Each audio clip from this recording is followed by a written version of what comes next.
Probably the biggest thing that affected that was the Depression. I'm sure you've maybe read some about it or... Oh, yeah. Yeah. So there'd be room for the horse to run down Yeah. or walk between the roads. Yeah. So if you wanted narrower spacing, you had to find a narrower horse. Well, I remember $250 an acre. Yeah. Ground. Yeah. Yeah. Back in the early 60s, late 50s, 60s.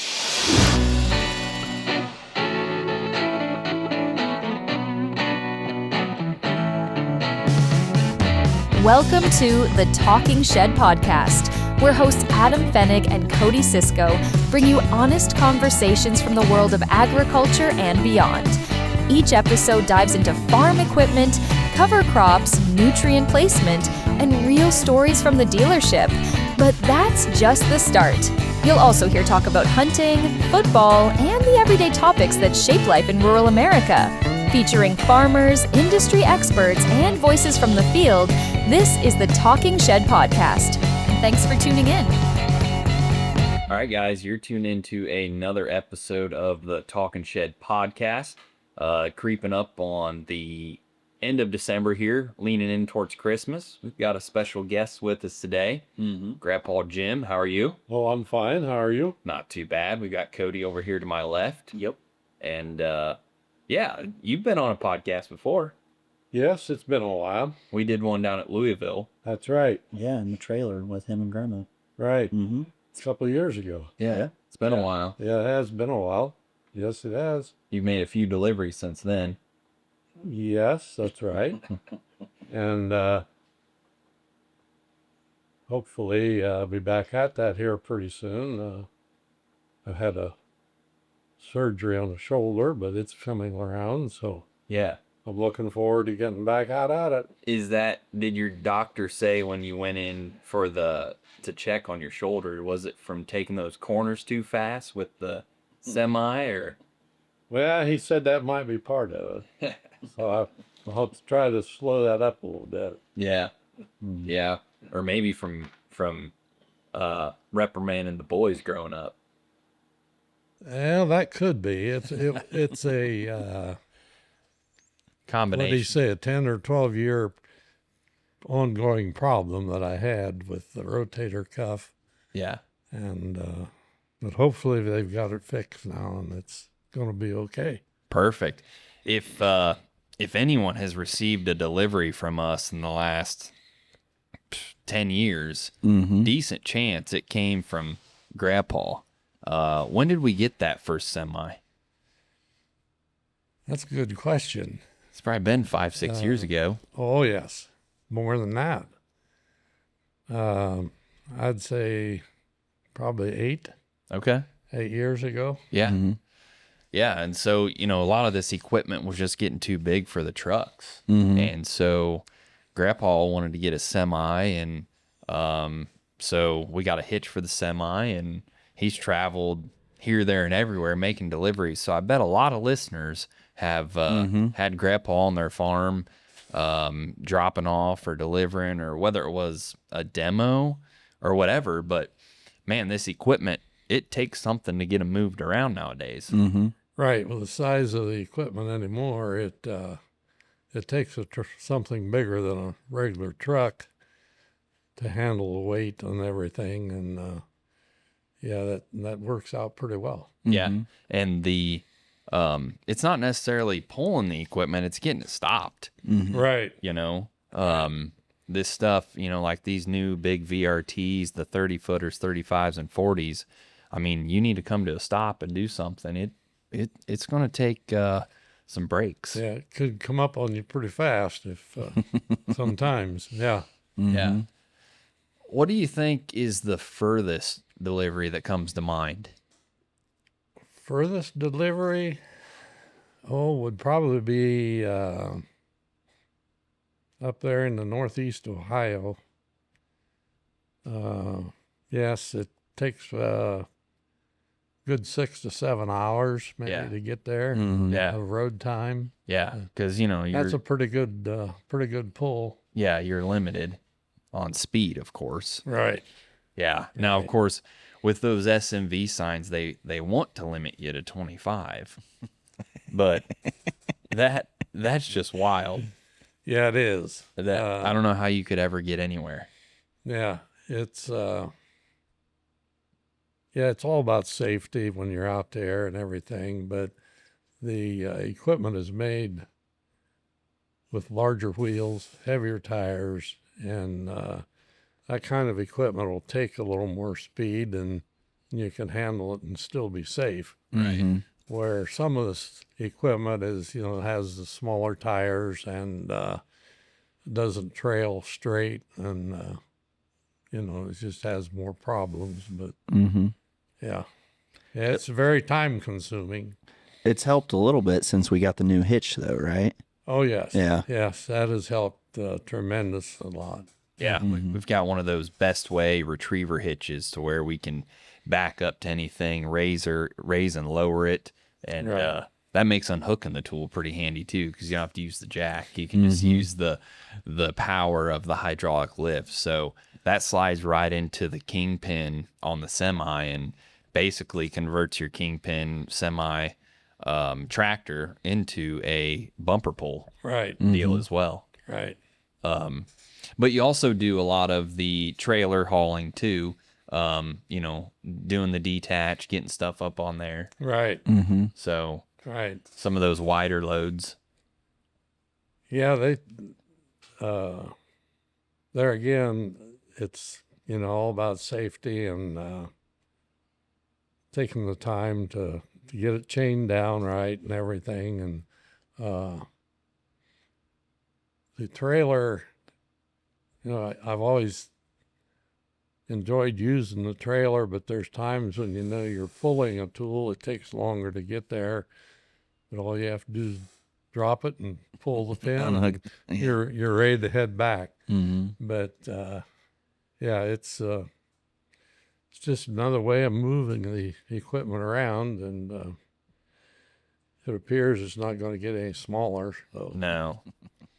I mean, we were just talking the other day, the 15, 20, 25 foot tools seem to kind of be going this way, and the 30, 35, 40s seem to be going this way. I mean, Right. a guy's not going to make a huge investment in a piece of equipment if it's not going to dramatically increase his efficiency at the same time. So, yeah, the big tools aren't going anywhere. Well, John Deere came out with a new high horsepower tractor, so they got to find something that Well, and so did Case. can choke it down. Oh yeah, Case did too. At Farm Progress, they had that, what was it, 650, 700 Mm-hmm. horse, Yeah.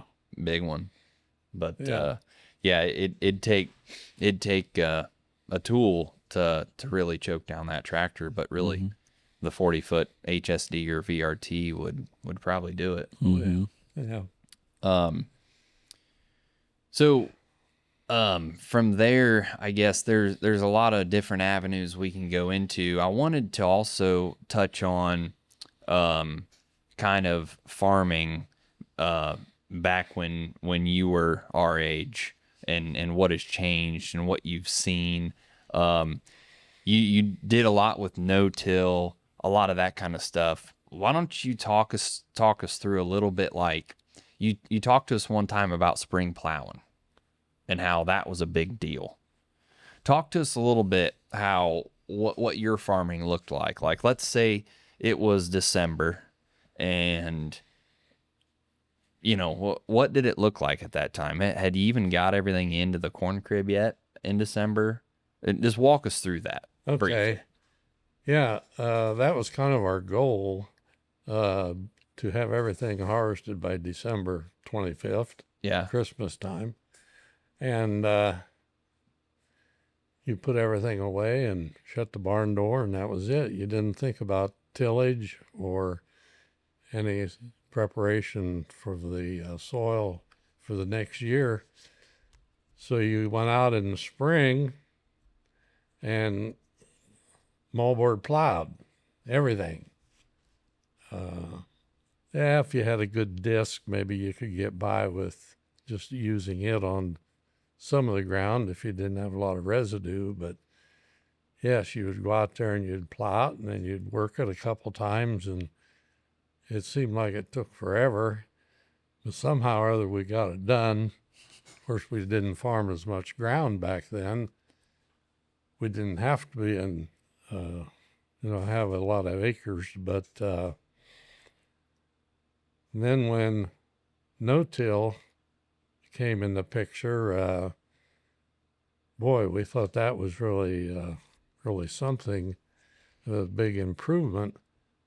We just hook to the planter and go out there and go across the ground, and it worked reasonably well. Yeah, you'd have some screw-ups once in a while, but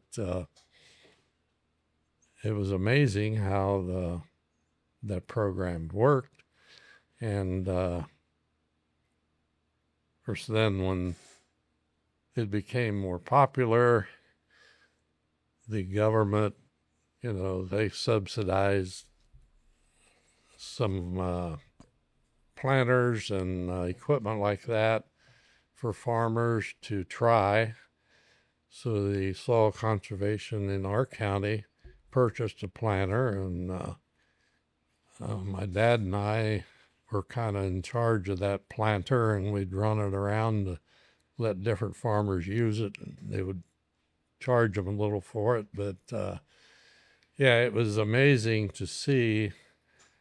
Some of the guys, they said, "Oh, it'll never work. It'll never work." Well, they'd try a little bit of it, but yeah, then they would get, after a year or two, they would become convinced that, yeah, it could work. But the cultivation of the field crop was a big thing that a lot of farmers,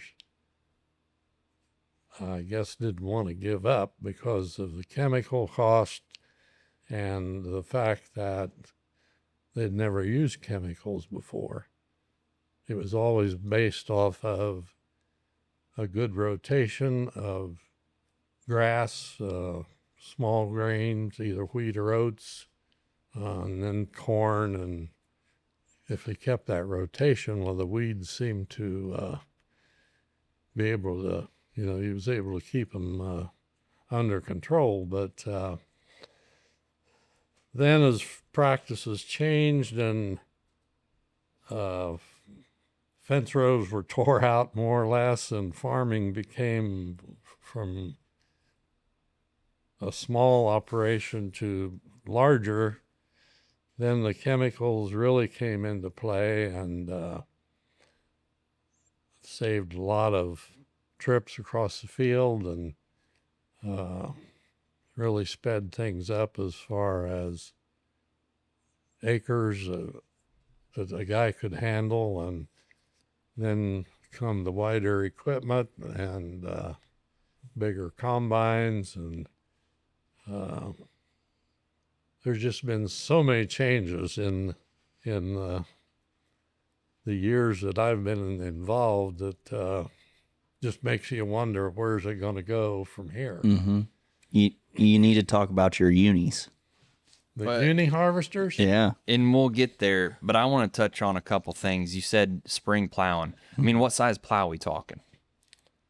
Well, we had a 3-bottom, 314s, which meant each bottom covered 14 inches of width. Mm-hmm. And after 3 or 4 years of that, then we traded tractors and went to a 4-bottom plow on that tractor. And man, we thought we was really, doing something big. But plowing was something that, that was the only basic thing in the farming that everybody, I guess, really believed in back then, because everybody did it. Mm-hmm. Yeah. Well, but and you mentioned that the safeguard or the protection against whether it was insects or weeds was the bearing of the previous crop and then that rotation Right. to keep that going. So, if you think about that, if you told a guy today, hey, you can't use chemical, they're going to dig, Right. to try and do that. So I think you kind of had to be married to the plow, Right. not in order to help protect. Right. Right.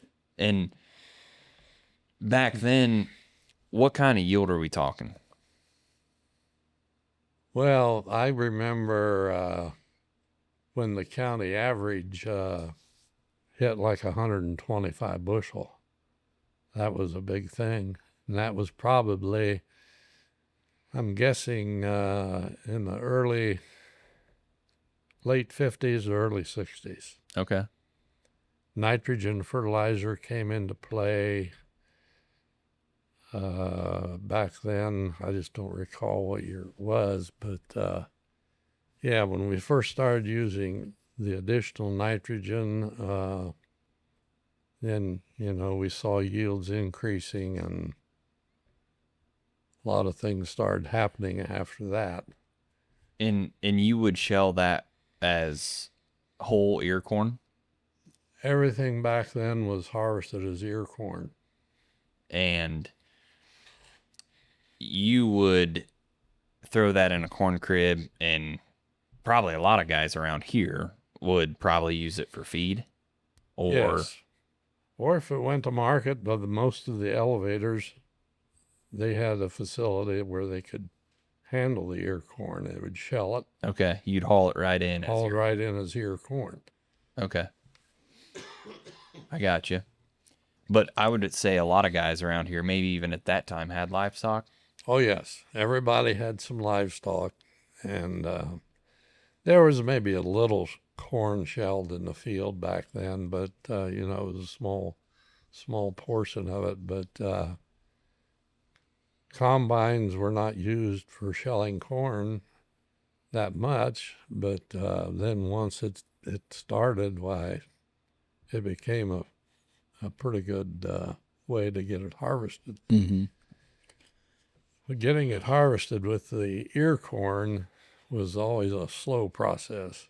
You either had a 1 or a 2 row picker, and it was very slow. But the shelled corn harvest, when that came in, then you had to provide a dryer most of the time on the farm to handle the corn if you wanted to store it, because it would in order to get it to keep in storage. But the ear corn, yeah, you'd throw it in a crib and air dry it, and it would be pretty good shape by the next summer. Yeah. Yeah. And most people would obviously keep those in corn cribs and stuff, or grind it for livestock. But, obviously we know what the livestock looks like around here today. What was it like then? I mean, just, you had some hogs, a little bit of everything, or did people specialize like they do today? There was very little specialization back then. It was everybody just had a few steers, few hogs. There was no 1,000 head buildings, either hogs or beef, and yeah, all those buildings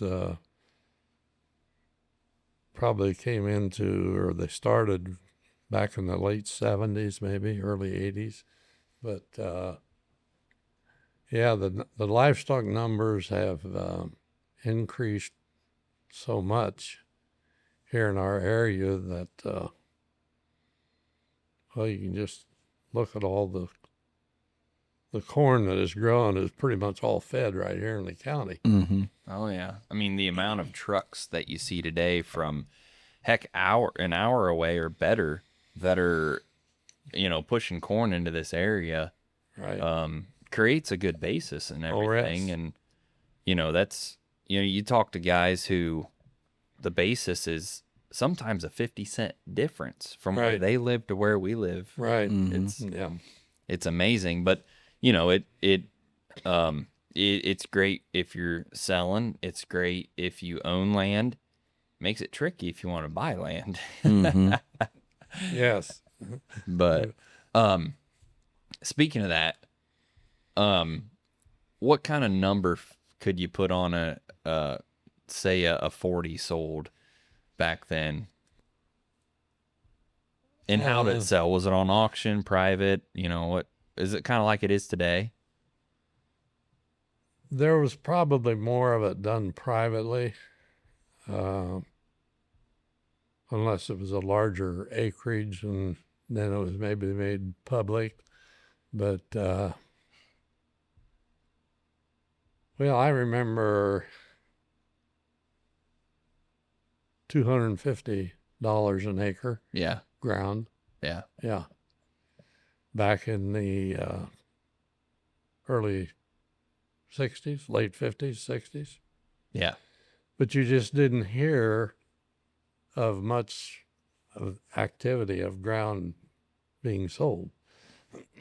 It was usually owned by a family, you know, and it was either handed down and they kept it. But yeah, now it's kind of crazy Yeah. what it is today. Yeah.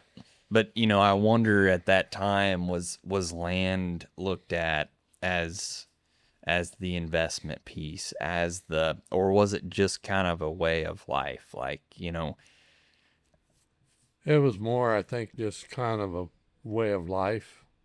And you very seldom heard the words, you know, there's no more land going to be made. And it's definitely going to go higher. It's going to be worth more and all this and that, you know. We didn't hear any of that back in those days. But yeah, it's just a complete different scenario than what it used to be. yeah, well, I mean, you didn't have the historical data that we do today. Right. You know, I mean, Right. today you could say, well, look back at the last 50 years at what land's done. Well, at that time, you couldn't really do that. I mean, you could, but you didn't have that confidence that there is today of saying, hey, you know, this is what it's probably going to do. And so, you know, of course, everyone says, man, why didn't we do more back then? Well, you didn't know. Right. You didn't know what you do today. Right. So, yeah, that's interesting. But you know, $250 back then though is way different than what $250 is today. Oh, yes. You know, I Oh, mean, yes. you know, I mean those some of them tractors that you talked about running. What do you think one of them costs? Oh, maybe 3,000 to 4,000. Yeah. 5,000 maybe at the most. Yeah. Yes. Yeah. I mean, we were at a guy's shop a couple weeks ago. Jesse and I were, and you know, he was showing us some tractors that were 350. You know, granted they were larger tractors than that. They look a little different. Yeah. But a requirement today, for the most part, in order to have the efficiency and cover the ground that he's covering, you know. Right. So yeah, that it's all to scale. Yeah. There's just been so much change. See, there was teams of horses yet around on different farms. You know, they wouldn't be used maybe out in the fields for tillage work, but they would be used like hauling manure, maybe hauling hay, stuff like that. In fact, my grandfather had a team yet, even after he bought his second tractor. But it was just something, you know, I guess they kind of hated to part with because they had always depended on them. And they're so reliable. Yeah. You Right. know? Yeah, I mean, feed them, keep them healthy, and Right. I wouldn't call it cheap horsepower because, you know, I'm sure there was still an expense there, but Oh, sure. overall, Didn't have to worry about it starting up. yeah, yeah, hook up and go. Right. Right. At that time, you know, growing up, today, growing up, well, you should, everyone tells you, well, maybe go to college or figure out something that you like to do and, make money and start a family. And because a lot of the basics are already figured out in this day and age, right? I mean, you don't have to grow up saying, well, hopefully by the time I'm 18, we can figure out a way to get to town in less than an hour. Right. All that's done. Right. So like back then when you were growing up, what would you say was the driver or the goal or the mentality of the family? Was it, hey, dad went to work, mom stayed home, and at the end of the day, the goal was for everyone to stay at the farm, or the goal was to grow in acres, or I don't know if I'm asking it in a clear way, but like the mentality had to be different. Oh, sure. And I think probably the biggest thing that affected that was the Depression. I'm sure you've maybe read some about it or, Oh yeah. yeah. Um, well, when I was a kid, I mean, in grade school, we were still coming out of the Depression. I mean, it was almost like being in a shock because there was no desire there to proceed or to advance because things were just on such a borderline of, is it going to happen again? Are we going to, because there was farms lost back then. Sure. People lost their jobs that did have a job in town. And I would say there was probably a lot of fear in people's minds back then from that depression that happened earlier that, they just kind of led their life in a different way than, what we know today. Yeah. Yeah. I mean, you look at the confidence that you're able to have today, if you look back in my lifetime at the history of the stock market or the history of a jobs report or land values, it's up and to the right. Right. So, you have that confidence of, well, if I do this, what's the worst case scenario? Well, you might fail, but that's about it. Right. Whereas I could imagine if of a time when everything is down and to the left, you would say, well, why don't we go buy this tractor? It's like, yeah, but don't you remember? Mm-hmm. Or, yeah, what if? Whereas today, you say those what ifs and stuff, and it's like, it's like you don't even, never happened. Right. Right.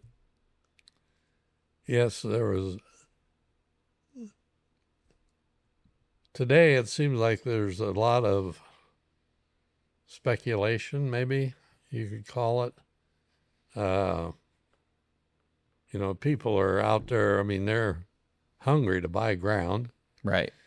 If they have the money or if they have the availability to buy it. But, back then there was not that aggressive like there is today. Or the hunger. The hunger for it, yes, right. I can imagine having that void or the absence of the hunger, how much that would change things. I mean, you know, growing up through that, saying, well, I want to be this or I want to do that. But you've got, you know, I can only imagine you had people of age, elders hitting you on the head with a hammer saying, no, you better not. You better not. Exactly. You know, whereas today, you know, even my dad's generation, you know, grew up with for the most part confidence. Mm-hmm. And so yeah, that is, and I see that so much in whether it's younger kids or even people my age who would not have a clue of what we're talking about today. Right. Obviously have never experienced it. They probably have older generations who never even experienced it, or really they read about it in school, but that's about it. Mm-hmm. But yeah, I can imagine, because you know, you hear all the time, why didn't we buy more ground? Right? And it goes back to the absence of confidence, not knowing what it would be at today. So yeah, that's very interesting how you pointed out that growing up, that there was that shock. Mm-hmm. Right. So what was there a big driver? You know, what were people in Mercer County at that time aspiring to do? You know, they went to grade school. What was that like home run, man, if I could do this? Well, a lot of it was, you know, if they could get to town to get a job. Okay.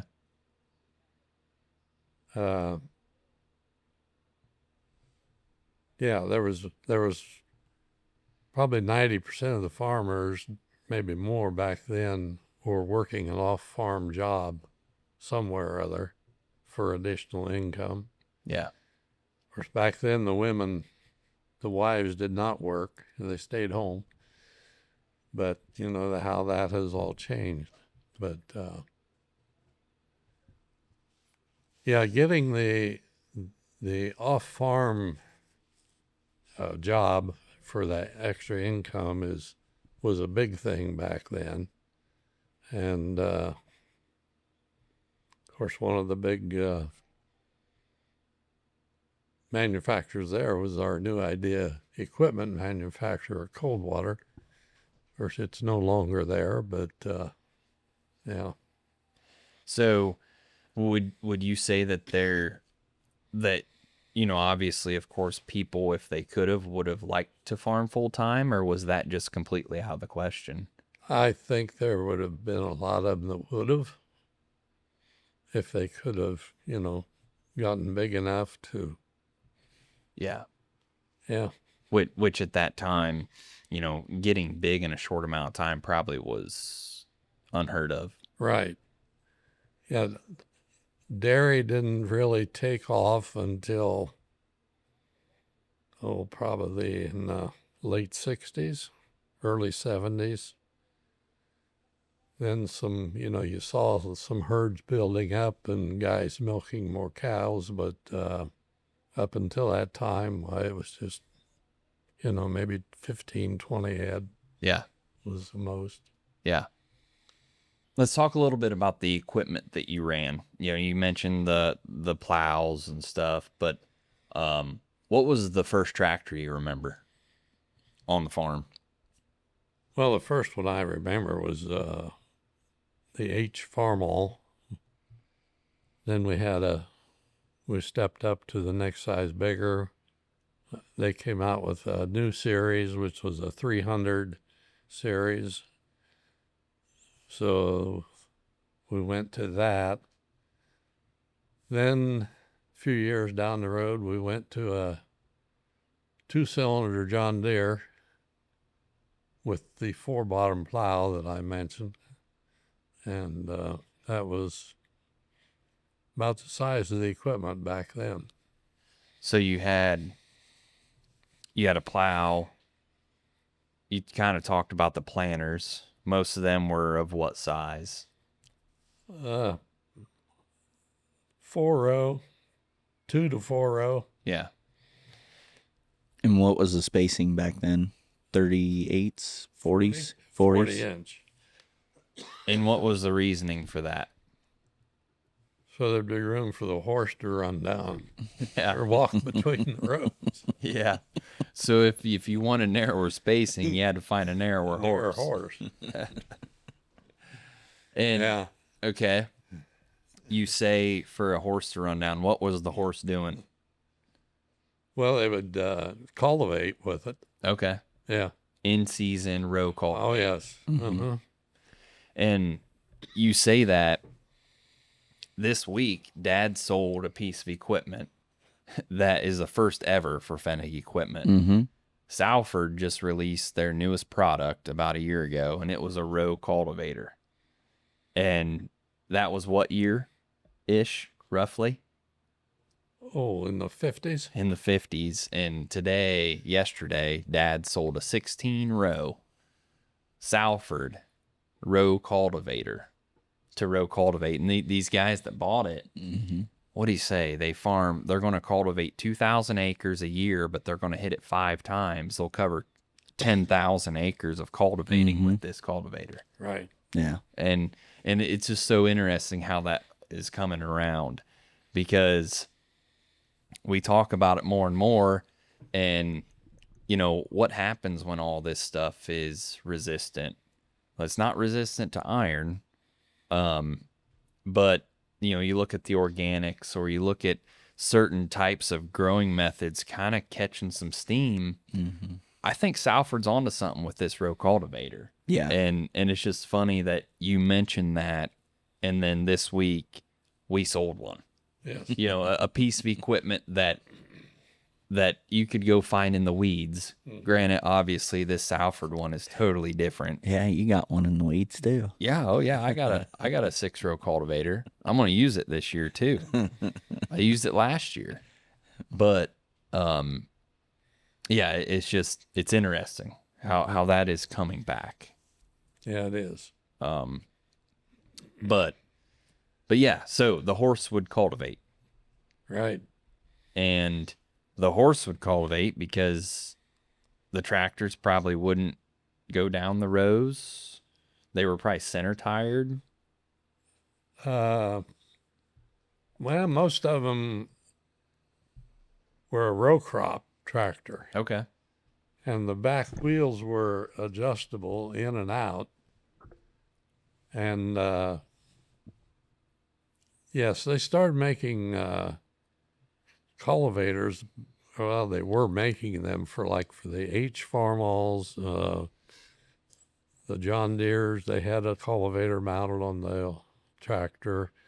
But it just seemed like it took a little while for that to catch on. That was another reason why they kept the horse around, was just to cultivate. Yeah. But it was another very slow process. Yeah. I mean, I can imagine cultivating today takes a while, let alone with a horse. By about the time you got done with the field, you had to start over. Right. That horse probably thought, what in the world? We just did this. Yeah. Yes, I remember the year we got our 6-row 30-inch cultivator, a rear-mounted 3-point hitch. And my grandfather was, he must have been about 78. Anyway, he was watching me cultivate, and pretty soon he stopped me and he says, "You think I could run that?" I said, "Sure, get on there." So we made a couple rounds, and he said, "This is something." He said, "We make a couple rounds here, and we've got maybe 24 rows, cultivated." Back when they used the horse, they would go down across the field. They'd be on one side of the row, and they'd turn around and come back on the other side of the same row. So that's how slow the Right. cultivating process was. Right. But yeah, he was just amazed at, how fast things changed there in that line. Yeah. Yeah. So you had the plow, the 2 to 4 row planters, and then the cultivators, and then you can get into the harvesting equipment, maybe the unis. You mentioned New Idea. For those that don't know, what is a uni? Well, New Idea had a very good corn harvester through the picker, which picked ear corn, but it was limited to a 2-row was as most you could, as big as one that you could get. But then they come up with the uni harvester, which was a system that Minneapolis Moline Company had it previously. It was a power unit they could put the combine on the side and a header on, and you could take that off and put a picker to pick ear corn. So New Idea ended up purchasing that, and then they started building them. Yeah, of course, that's where they named it the Uni system. Is what it was, and it was okay back in the day, but then things started moving faster and getting bigger, and So basically you were able to attach like a sprayer to it, a snow blower, a planter, a harvester. So it was one power unit that you could hook all of your attachments to, basically. right, Yeah. And of course it would pick ear corn. right. Right. And so you picked ear corn probably through roughly what time frame? Well, you mean as far as What year? Like Oh, when do you year? think you started shelling with a combine? oh boy, yeah, probably in the late 70s. Okay. Yeah, we started with the combine. We picked up until then. Yeah. Yeah. And I'm assuming there was a premium there for shelled corn Yes, there was. Yeah. versus ear. Yeah. Yeah, there was. And that was probably a big driver for guys, kind of to, Oh, yeah. and probably speed and efficiency. Well, it was so much more efficient, so much faster. And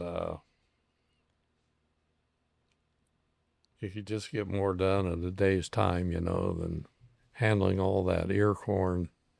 It took a pretty good crew to keep the wagons unloaded and everything. Was that uni harvester that the one we had a 4-row head, a 30-inch, 4-row 30-inch head on it. And I mean, that was piling up the ear corn pretty fast. Yeah. Yeah. But that soon went by the wayside, and then everything pretty much went to the shelled corn, which has been probably one of the biggest advancements in harvesting. Yeah. Yeah. Being able to do it all at one time. Right. The unis went by the wayside, and you mean that by like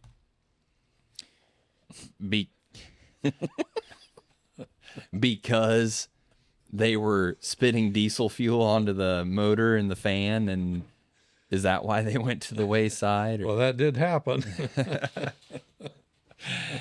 basically, you were out in the field one day and Yeah. A fuel line ruptured on the, let's see, it was a GMC engine, I think, in it, diesel. But the fuel line cracked, and it was shooting fuel right on the manifold. Of course, I was sitting in there going across the field and didn't know it, but I was blowing fire out the back end of the radiator system the fan was blowing the heat out. And of course, there was no way I could see that. But Right. eventually, yeah, I caught on and I got out of it. And Yeah. yeah, I lost it in the fire. But hey, there's other, you still hear of combine fires and Oh, yeah. things like that. But that whole system that New Idea had was a complete system that, I mean, it worked, but there was some of the engineering on it that you could look at and think, oh, why they do it this way or that way. But I guess we'd still do that maybe today on a piece of equipment. I don't know. Seems like it. Yeah. Yeah. Yeah, there's always that stuff that you're like, how did that get passed? Yeah. Right. Or how in the heck did they get that thing in there? Yeah. Yeah. How they expect somebody to get that thing out of there? One piece of equipment that you haven't mentioned yet, that I still have been looking on Tractor House to try and find is a buck rake.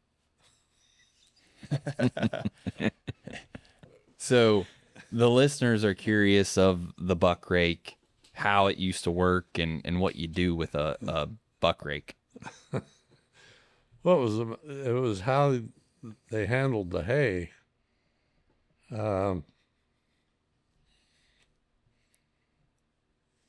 There wasn't side delivery rakes as we call them today. Back then they were called a dump rake. You would drive across the field until you got enough hay there in a bundle, and you would pull the rope and it would dump it. Then you'd have to turn and go back and forth and keep doing that. But anyway, the buck rake came into, I don't know who invented it, but what they would do would take an old car and mount a system on the back off of the drive wheel to raise and lower this frame.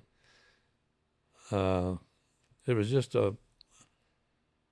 like a rack made out of 2x4s that had a point on the end, and they were heavy enough that they could back across the field into this windrow and pick up the loose hay.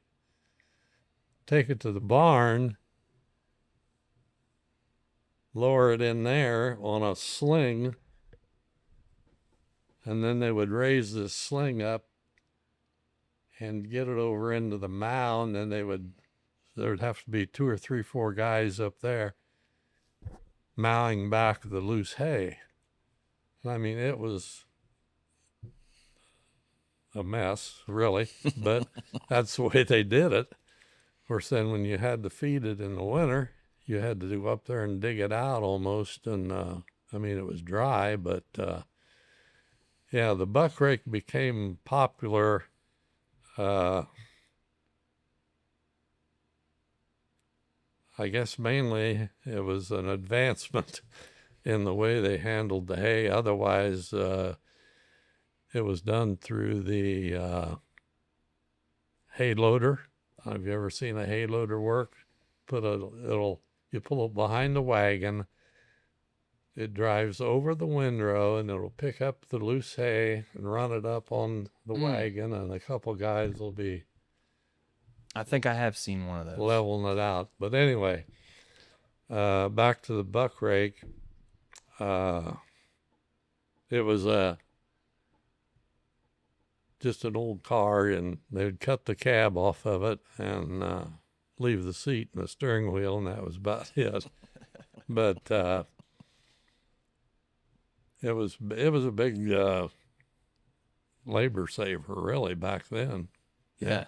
Oh, I can imagine. I mean, but you would just take the car and just back up into the pile of hay. You back it across the field into this windrow. Okay. Yeah. Yeah. Because the dump rake windrowed it, Right. per se. Right. And then the buck rake would go in there, and then that is how it would get to the barn. Right. So you had a crew of guys in the barn, and you had a crazy driver in the buck rake. Right. Right. Just racing back and forth Right. from the field to the barn. Mm-hmm. Which is probably why you have all those pulley systems in the claws in the old barns. Right. Yes. Well, it's to be able to, you Well, mentioned the sling. Mm-hmm. The sling would pick it Oh, yeah. and move it over. Mm-hmm. Yeah. Now, would there be horses involved moving that rail, You could use them. Yeah. or just the guys up in the mow? No, Would it either took a horse or a small tractor. Oh, okay. Yeah. Yeah. Gotcha. Interesting. A little different than how we handle hay today. Oh, yeah. Oh, yeah. That's for sure. Buck rig, basically big scoop shuffle. Right. Yeah. Yeah. Mm-hmm. Yeah. Yeah. I mean, these cars were, what kind of car are we talking? Model A, Ford. Okay. There were some newer cars used later on, but yeah. I would think an El Camino would work pretty well for that. It's got the bed in there. There are. Yeah, there wasn't a whole lot of those around. My dad had an uncle that he was,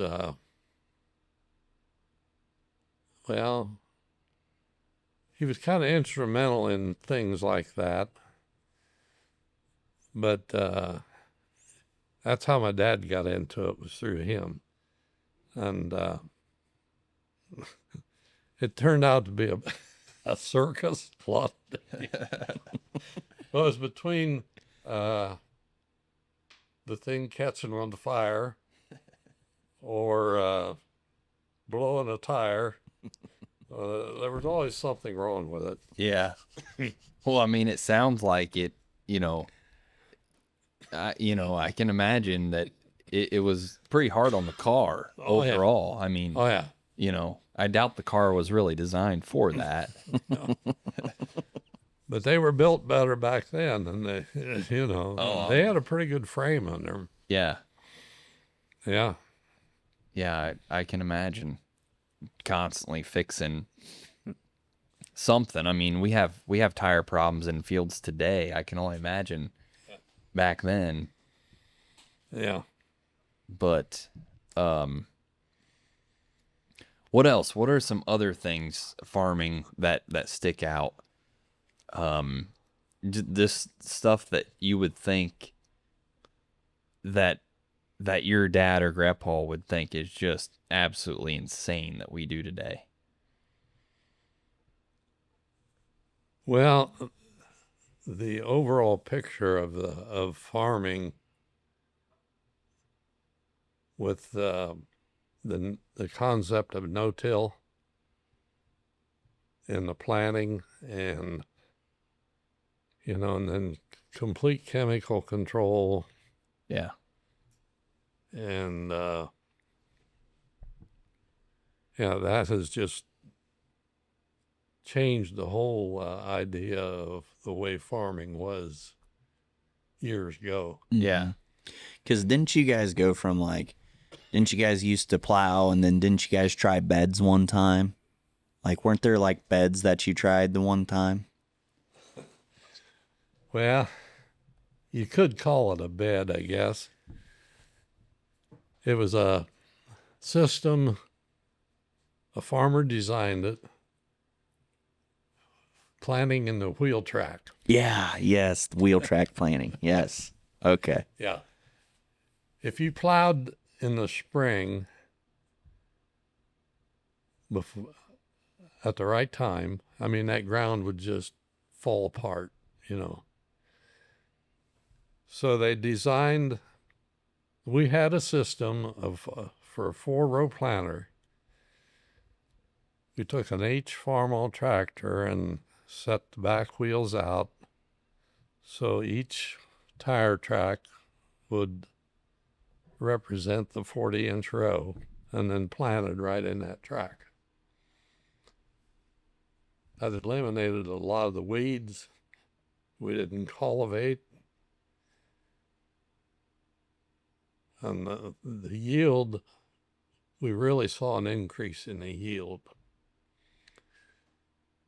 But you were limited to such a short window there in the spring Yeah. that, excuse me, you were just limited to small acreage. Yeah. Put it that way. And what you could do. Yeah, but it worked. It was the big thing, and yeah. Now, you said at one time that you went to spring plowing. Like that was a big deal. What did you do before? Well, it was all. There was Or very was it little, always spring? Yeah, there was very little fall tillage. But, Okay. yeah. I got you. So it was pretty much always spring plowing. Right. I got you. Yeah. Yeah, and like we said, mainly because probably that the window between harvests and Right. it was just too tight to get all that done. And then, I mean, planting dates, late May, probably. Oh, yeah. If you got your corn planted by Memorial Day, you were considered you were on track. Getting it done. Yeah. Yeah. Yeah. But then, as hybrids changed and things, they kept pushing for earlier planting. You'd get more yield and more yield for earlier planting. And yeah, it needs more sunlight. And then they started, promoting all that. So, And was it pretty common to replant? no, we didn't have to replant.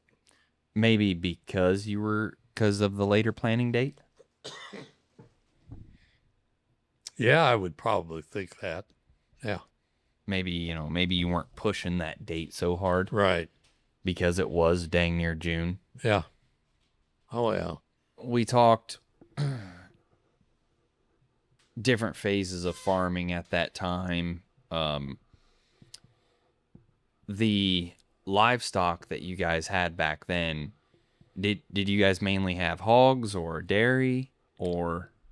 We milked a few cows, had some hogs, always had 8 or 10 sows that, you would farrow, have the pigs, feed out the pigs. Yeah. It was just constant, And a few chickens. Yeah. Yeah. Which, you said the wives didn't work in town or anything. They probably helped out quite a bit on the farm, though. Some did. Yes, some did. Yeah. Yeah. You mentioned a tractor one time that you bought brand new. What was that one? It was a cabbed. Okay, that would have been a It's a John Deere. 4230 Okay. John Deere. Yeah. 4230. Yeah. I remember you saying one time. Yeah, that one was of the newer series. When we bought the 2-cylinder, that was back when John Deere went to the 6-cylinder engine. And of course there was a lot of speculation there that, that engine wouldn't hold up and wouldn't be any good and all this and that. So we had a chance to buy a 2-cylinder new one. So we did that instead of a 4010 it would have been. But then, as years went on and everything proved out, why, yeah, we went from the 2-cylinder. That's when we went to the 4230 with the cab. Yeah. I'm sure that was a big advancement. Oh yeah. Oh yeah. Having the cab. Air conditioning and heater, yes. Yeah. Yeah, that had to Yeah, be it awesome. was. So we compared a lot of farming today versus farming back then. What would you say is maybe one of the bigger things going on today that could maybe change farming even more? Whether it's you're seeing a lot more consolidation. You're seeing, it seems like, less and less of the children or grandchildren returning back to the farm.